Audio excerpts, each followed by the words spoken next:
We turn now to iTeammate, and we're digging deeper into the IMPD video showing an officer shoot and kill a man as he ran away. When exactly does IMPD policy allow an officer to use deadly force? Our senior investigative reporter, Richard Essex, is working this story for us tonight. 49-year-old Gary Harrell was shot in the back by police seconds after he took off running. He had just grabbed a loaded handgun from his car. A lawyer representing his family said that Gary made some bad decisions that morning, but it should not have cost him his life. A lawyer representing Gary Harrell's family released a statement saying Harrell had been involved in a serious motorcycle accident a few years ago, and he isn't moving very quickly. The lawyer doesn't dispute that Harrell grabbed a loaded gun from his car and attempted to run away from IMPD Officer Douglas Correll. The statement continues. So as seen in the video, he was stumbling away from Officer Correll as opposed to sprinting. Although Gary made a poor choice that morning, it should not have cost him his life. Gary never assaulted or even touched Officer Correll.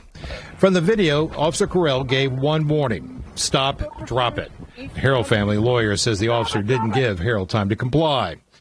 IMPD policy limits the use of deadly force to prevent or defend against imminent threat or death or serious bodily injury to the officer or another person, or to apprehend a fleeing person for any felony that threatened or resulted in death or serious bodily injury, if the officer reasonably believes that the person will cause death or serious bodily injury to another unless immediately apprehended. For an explanation of what these circumstances are, we ask Attorney Guy Relford.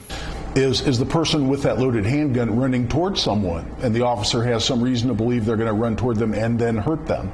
Has the person given some indication they're going to turn around and endanger the officer with that gun rather than just trying to flee?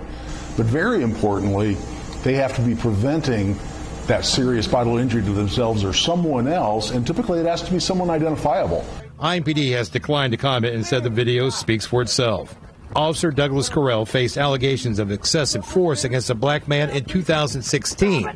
In court records uncovered by iTeammate, Correll was accused of punching a man in the face and then using his knee to hit the man in the stomach, crushing his spleen and part of his pancreas.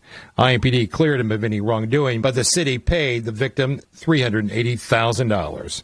In Indianapolis, Richard Essex, Wish TV, iTeammate. And this just in, a statement from the attorney for Officer Douglas Correll. The statement says a legal analysis of this encounter cannot be based solely upon the cursory examination of video footage. We look forward to the investigation revealing exactly what information was known to the officer at the time, precisely what actions Mr. Harrell took, and all actions taken by Officer Correll pursuant to his training and experience. He also calls the death of Gary Harrell a tragedy.